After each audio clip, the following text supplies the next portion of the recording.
Lady is now collared to keep track of her movement. The average age of a lion in the wild is 16. She has about 6 years to produce a litter.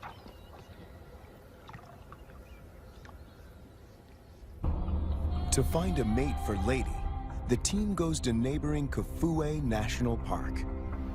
Audio recordings of lionesses lure the males.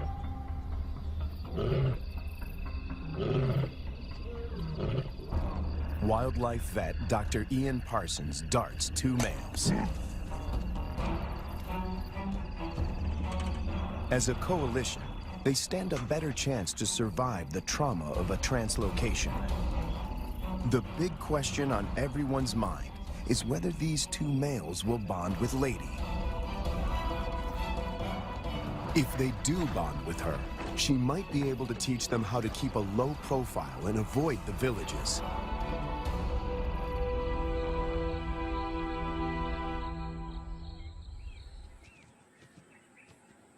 The 2 lions wake up in an enclosure, or a boma, right in the middle of Lady's core territory.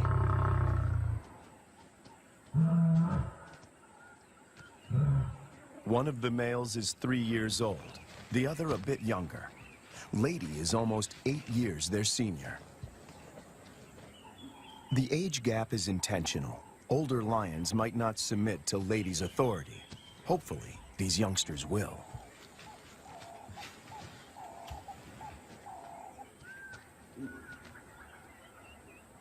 This is the first time in years that Lady has set eyes on her own kind. She keeps watch as the 2 males familiarize themselves with their new home. The first piece of the puzzle falls into place. But then, disaster strikes. On the 5th day in the boma, they escape. Finding themselves in a strange environment, they could take fright and bolt.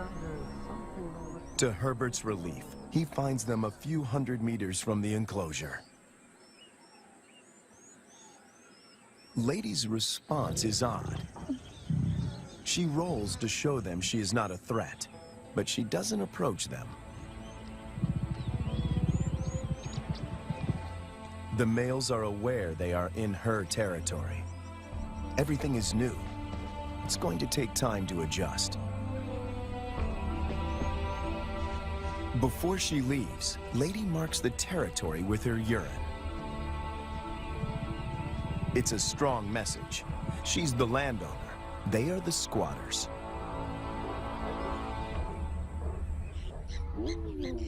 And then she leaves them. The presence of 2 new lions in Lua has a huge impact on the local residents. It's not only villagers that are now at risk. The arrival of the 2 lions jeopardizes the hyena's position of power.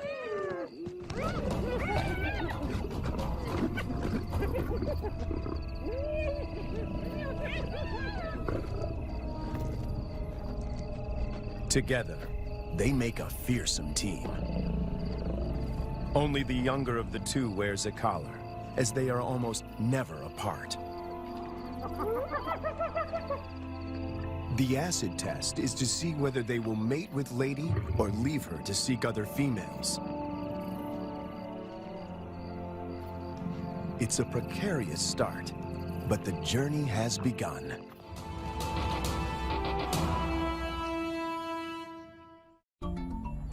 Almost 3 years go by without incident. It's November, the beginning of the rainy season. Thousands of wildebeest pour into Lady's territory. The males are hardly recognizable. They are now almost 6 years old, and their bodies are beefed up, their manes more pronounced. After all this time, they're still together and have bonded with Lady, who seems to be doing all the hunting.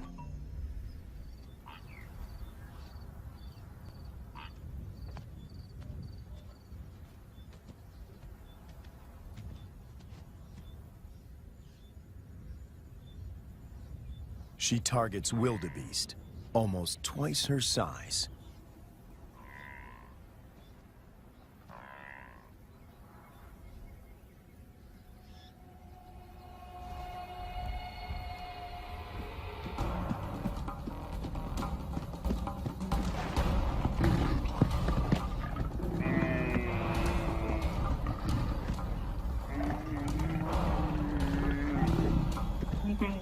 With a powerful bite to the neck, she suffocates her quarry.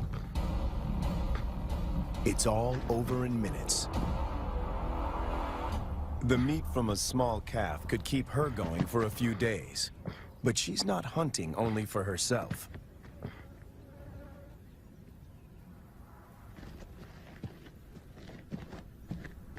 As the most experienced hunter in this trio, she is happy to share her kill.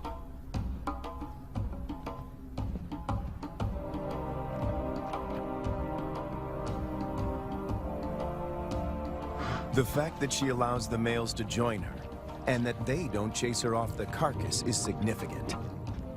Eating together is the first building block of a pride.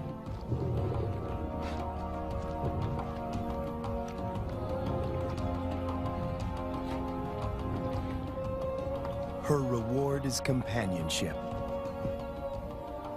The males get the lion's share of her kill. They gorge themselves and can eat up to a quarter of their own weight in one sitting.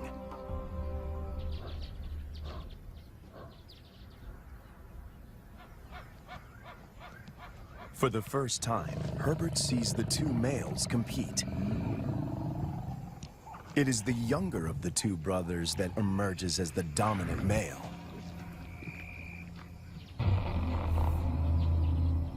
He's the one that follows her when she's in estrus.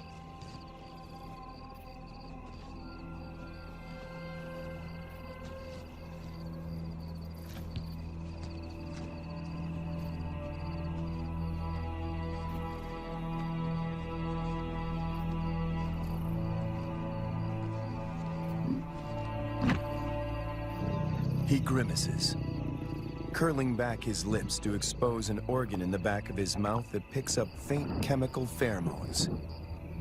He can smell that she's in heat.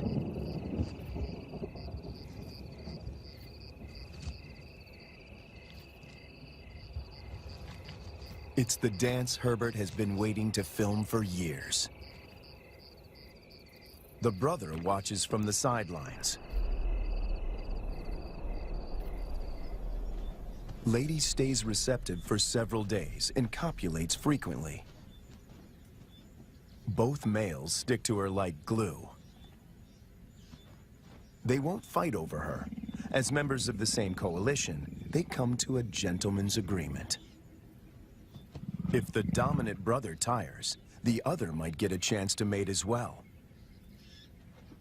Now she rolls, not to greet Herbert, but in submission.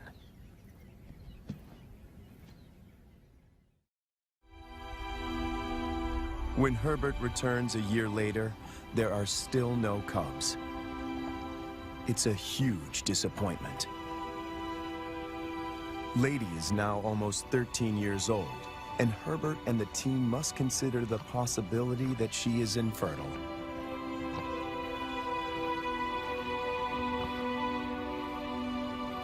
If that's the case, the males might leave her and start roaming, looking and heads north.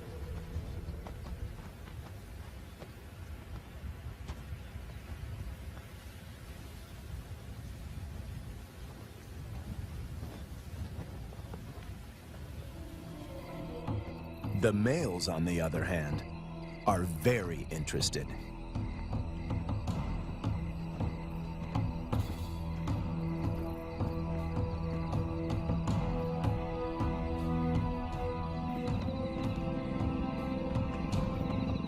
These two lionesses are barely 20 months old and still cub-like.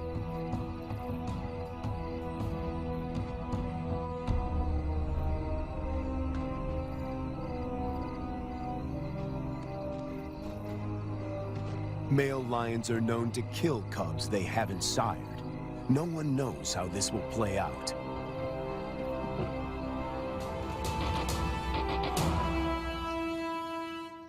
After 3 days, Lady makes a U-turn and returns to the fenced-off boma.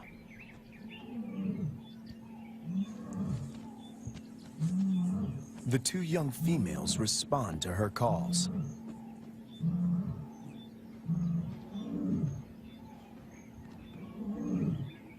The connection between Lady and the cubs is immediate. She engages.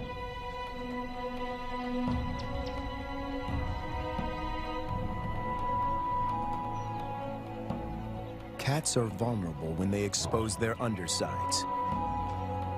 When they roll, they express submissiveness.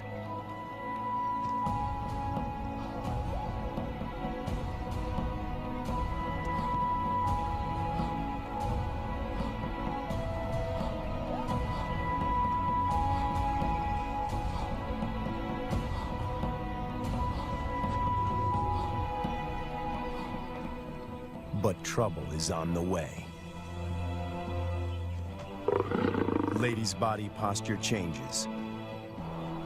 She knows that the males could attack these new residents.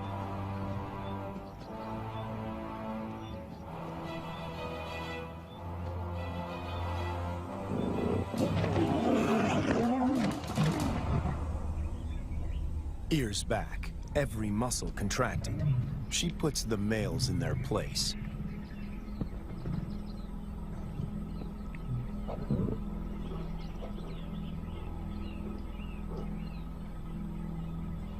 Four cats now crowd her space, after years of solitude.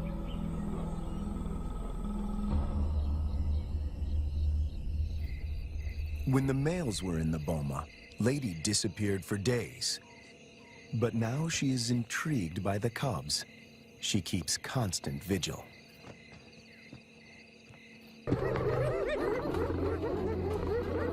The two brothers have finally tracked down the youngsters in the wild, and Lady is nowhere in sight to protect them.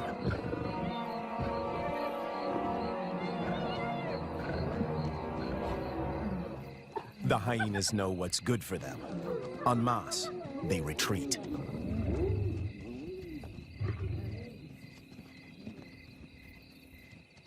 This is their first encounter with the males outside the boma. Anything can happen. The brown-collared female is first to bolt. The white collar is cornered before she can escape.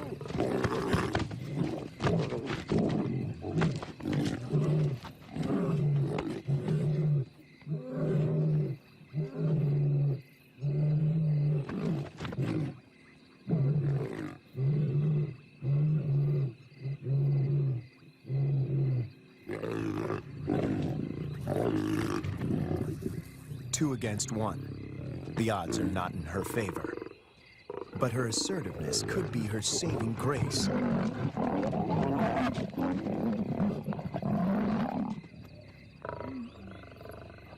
At the right moment, she crouches in submission.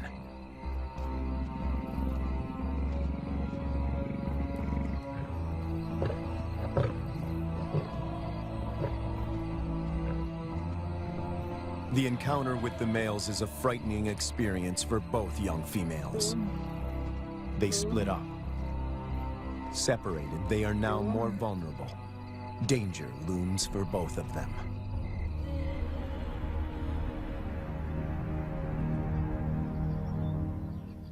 The team manages to track down the females, and they are reunited.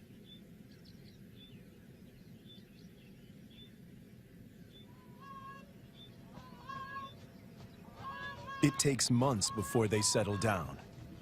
But little does Herbert know that he is filming them for the last time.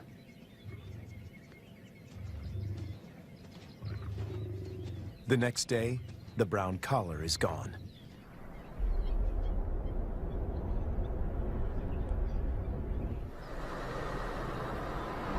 Craig Hay heads up one of the search parties. All eyes are now on finding the brown-collared female. Some of the farmers have seen her in the vicinity. Her life is in real danger. Poaching is rife here.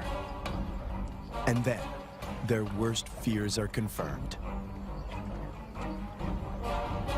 It's in there. A faint radio signal comes from a pond.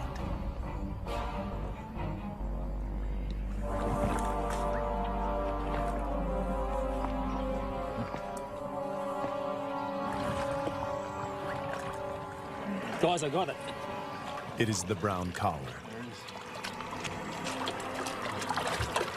It's been cut. Yes, been cut with a sharp knife. For other females to propagate their bloodline. And that will bring them in direct contact with villagers.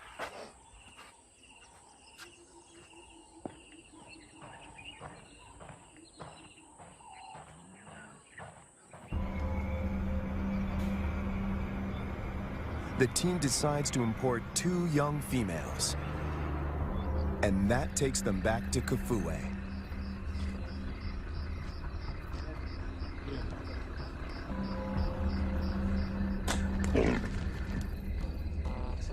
Again, the team faces a dilemma.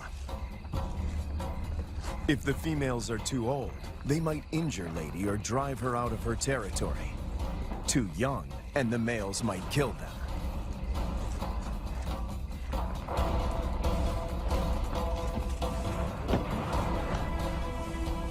Dr. Ian Parsons oversees the translocation.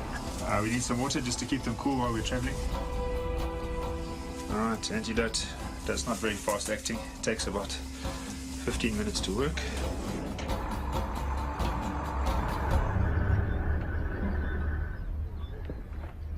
Tranquilized and blindfolded, the 2 females begin their journey to Lua.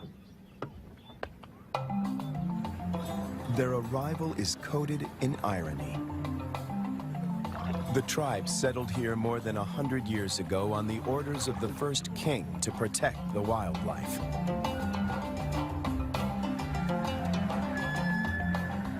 But many of them have never seen a lion. And yet lions have always played an important part in the biodiversity of Lua. African Parks aims to restore the imbalance. But this is only possible if Lady remains the central character. She has to teach the new arrivals the lay of the land, and teach them to keep away from villages. The question now is whether she can transfer these skills in time. The 2 lionesses are collared with radio transmitters before being released into the enclosure.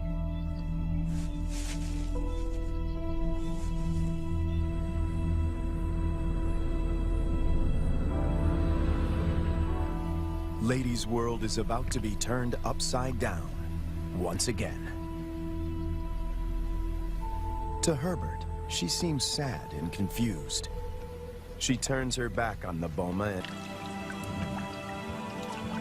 It's a definite cut. You see, so someone found the lion and threw this in. Or killed the lion. Killed the lion and threw this in. The mood is one of despair.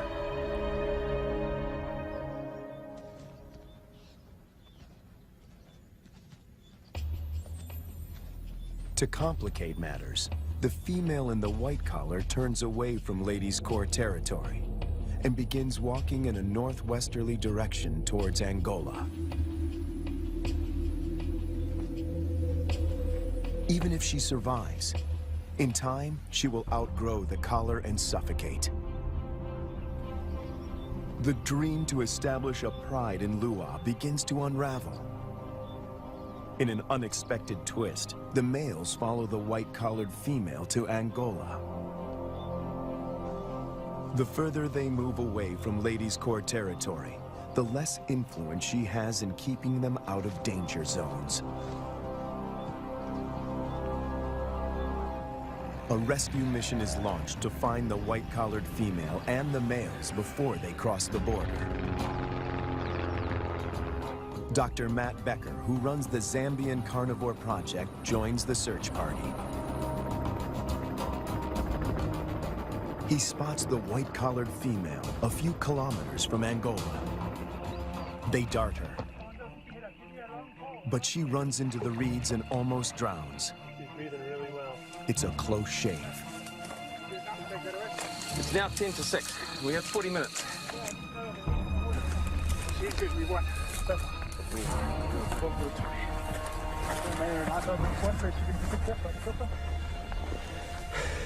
Smash with his never knows. It's going to be windy. The rescue mission is tricky.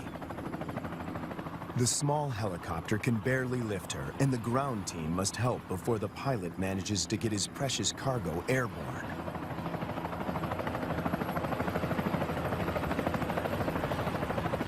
The males have slipped off the radar, and the team hopes they will turn around on their own accord.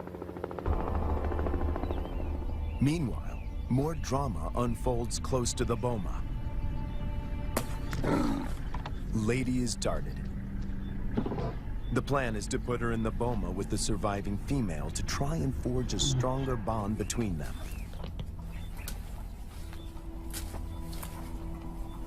It is the most difficult decision the team has had to make until now. Lady has never been deprived of her freedom. She gets a quick medical checkup and a new collar. The young female, tranquilized, is already in the boma.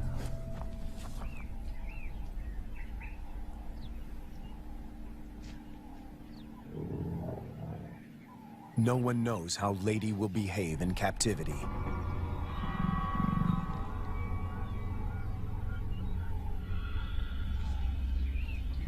Locked up and frustrated, she could turn violent and kill the youngster. Cattle. Instead, she perfected the art of surviving on her own. Without the help of a pride, this lioness had to adapt. When she hunts, the combination of patience, power, and speed is spectacular.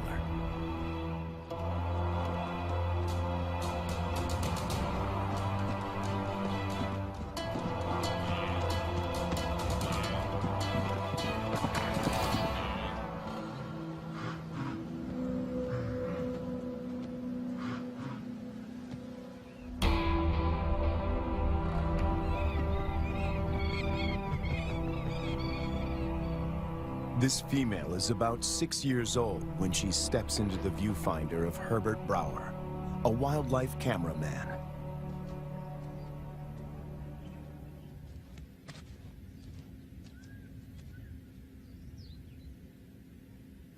She'd been rarely seen, and if then only at a distance. But suddenly there she was, right in front of our eyes. Herbert is captivated by her and returns to the floodplains of Luwa year after year. It comprises 3,600 square kilometers and borders Angola in the west. The bank of the Zambezi floodplain marks the eastern boundary of the park. People living here tell Herbert that the lioness has been alone for many years. They call her Lady Luwa.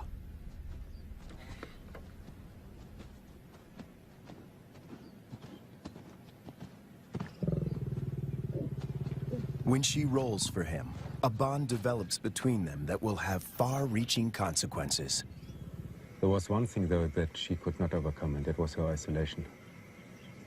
It took me 3 years of filming here on the plains, though, to understand how lonely she really was. At night, she follows Herbert into his camp.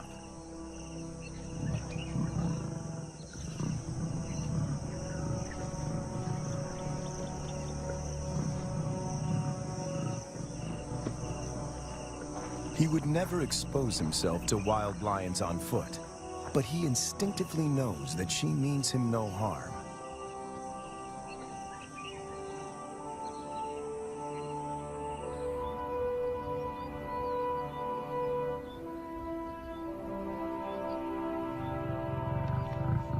It is true that female lions can survive on their own, but they only thrive as members in a pride.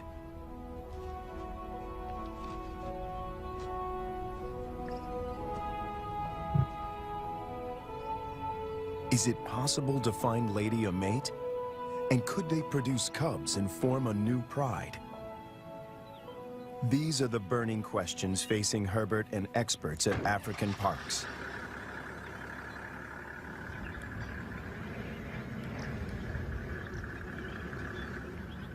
Craig Reed, a manager at African Parks, and veterinarian Dr. Ian Parsons face a dilemma. Reintroducing a full pride of lions into Luau could cause havoc. If one cow is killed or one person attacked, the local population would be up in arms. If they find her a mate, she will hopefully teach him and their cubs to stay away from cattle and people. The project is even more viable if she can transfer her impressive hunting skills. It takes 4 years of detailed planning to get the project off the ground. The electrical current that runs through the fence is non-lethal, but does give a sharp jolt. Lady is clever. She discovers a broken wire and tries to gain access where the circuit is breached.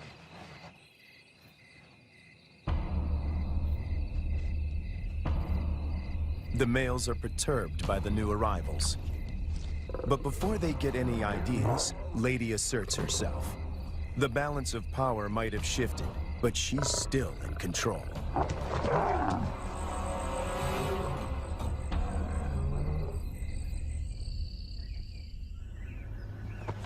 After 5 weeks in the boma, the team feels the young females are ready to be released. Not sure how the males will react, they lure them away with a fresh carcass.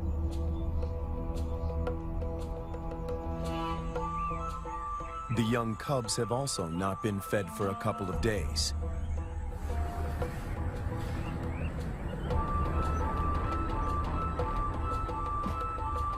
When the gates open, a new chapter begins.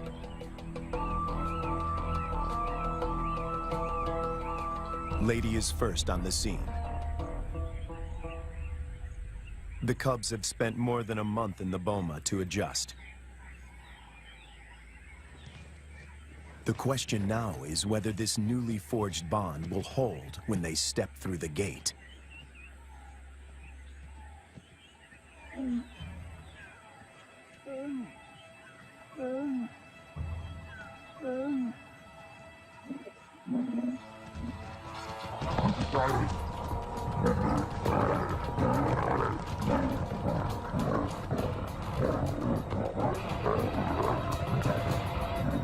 The first encounter turns into a catfight. But it is more show than anything else. If Lady wants to kill these cubs, she can do so in the blink of an eye.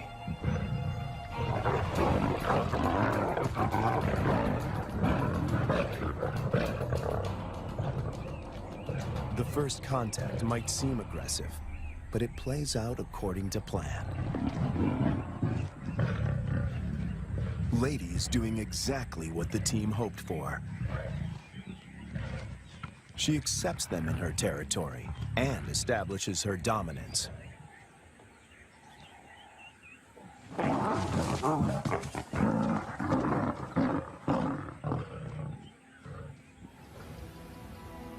The landscape of Luau now looks very different from the days when Lady followed Herbert to his camp. Now 2 young and subdued females follow her. But Lady is not used to having an entourage. She's not at all familiar with the dynamics of a pride.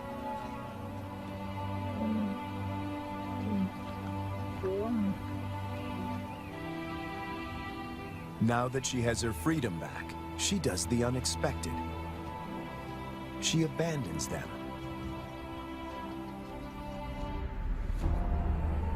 The 2 young females now find themselves in a new and unfamiliar environment swarming with hyenas. Since their release, the young females stick together.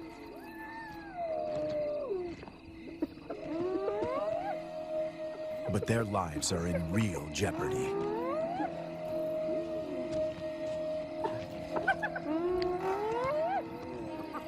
Hyenas can kill lonesome female lions, and tonight, they face a growing mob.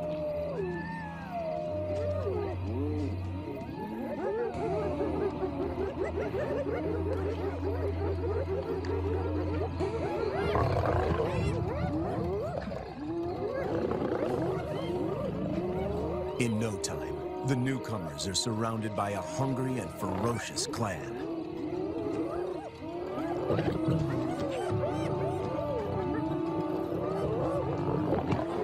They stand their ground, but the noise attracts a far more dangerous adversary, the males.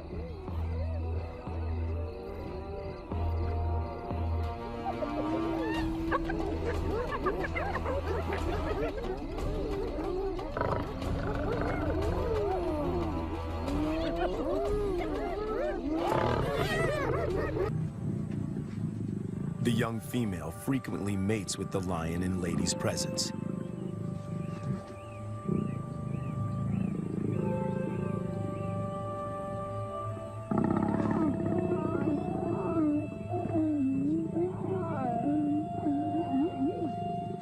Females are the cornerstone of prides.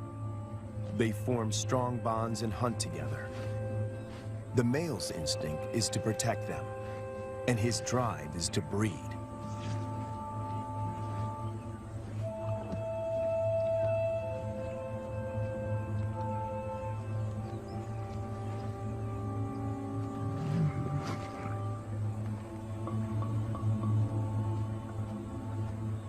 But a female in estrus that leads to mating is not a guarantee that this new pride is stable and secure.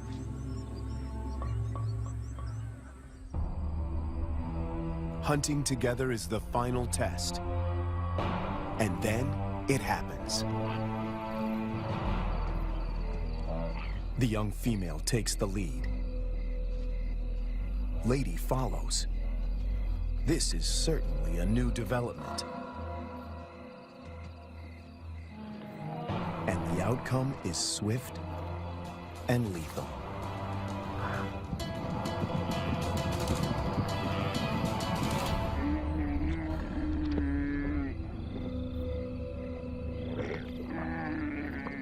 In all his years at Lua, this is the first time that Herbert films Lady not hunting on her own.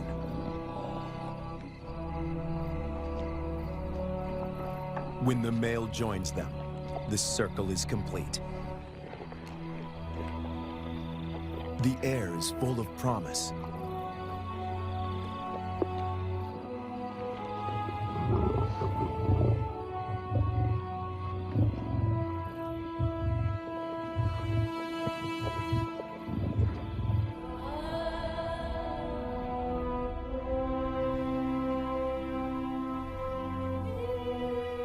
Lady remains the central force and protector of this new pride.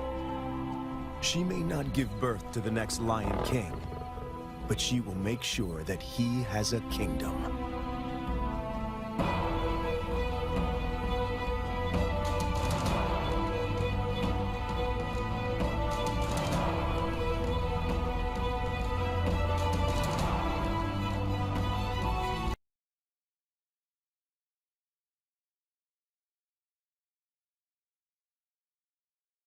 Sure. She doesn't see the male as a threat anymore.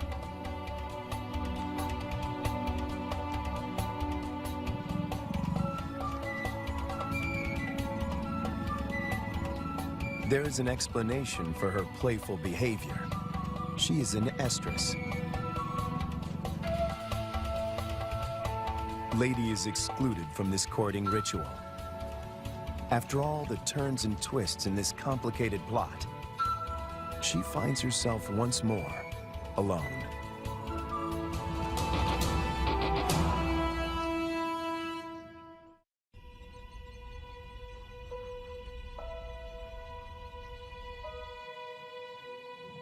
After hunting alone, the young lioness returns to the male. She is ready to mate. The project is one step closer to reaching its goal. The male will sire the next generation. But what about Lady? Will she be part of this new pride? It somehow seems sad and tragic if she is now excluded. And on cue, she disappears.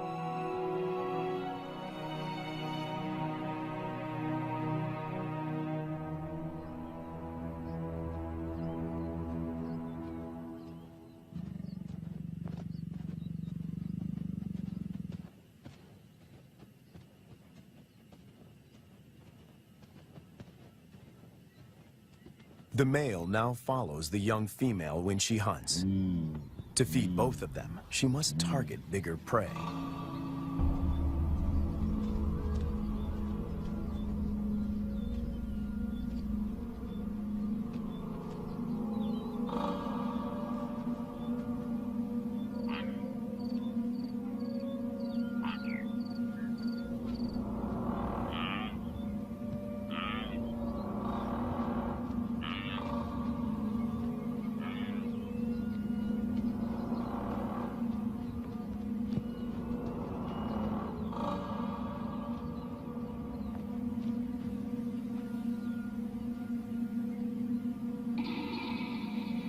The male is not helpful. His overeagerness spoils the hunt.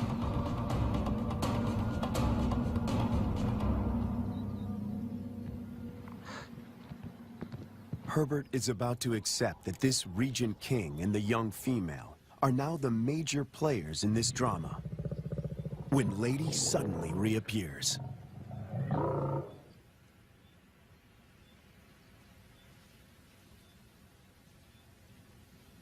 The young female watches the reunion from a distance.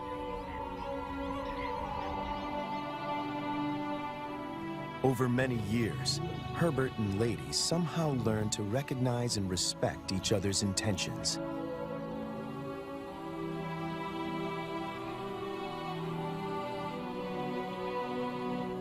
When she looks at him now, he feels he can almost hear her asking, "Is this what you wanted?" In the presence of the male, Lady lies down with the young female. This is what a pride looks like.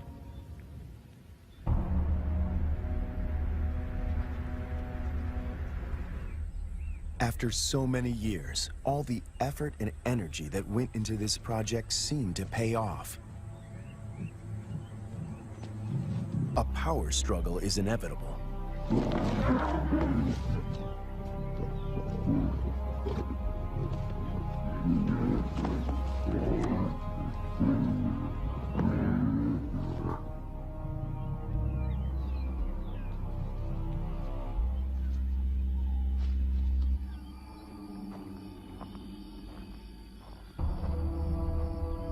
More bad news.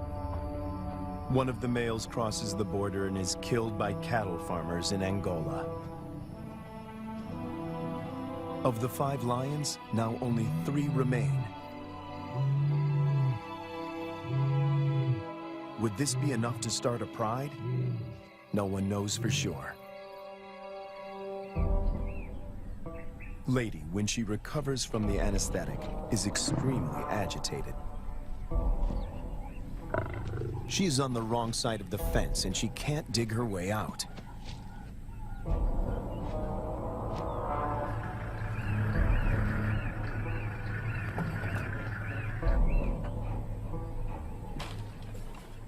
The young female, on the other hand, is familiar with the enclosure.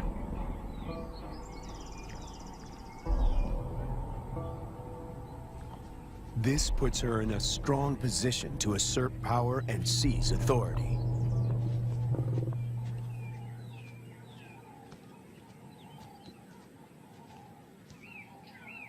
Clearly upset, Lady seeks refuge in a tree.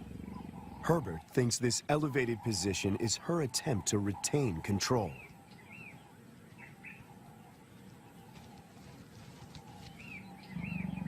Hunger eventually tempts her down.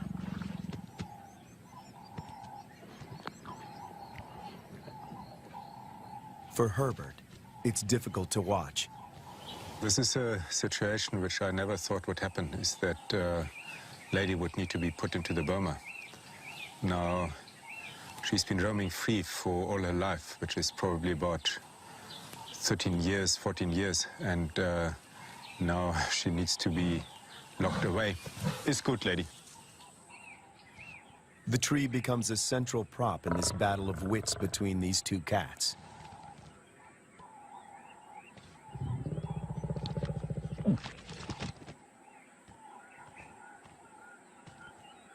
The young female catches on very quickly. She is lighter. If height is of any consequence, she can go higher.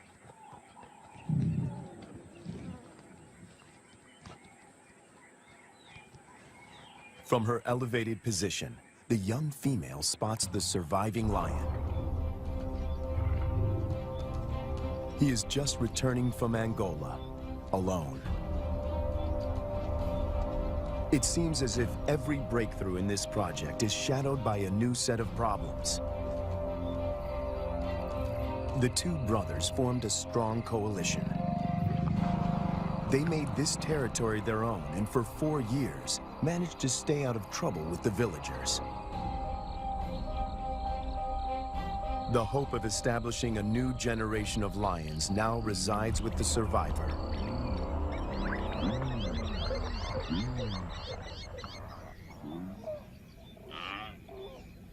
Lady and the young female emerge from the boma after 7 weeks. The outcome of the bonding exercise is disappointing. They split up. Lady doesn't want another cat on her tail.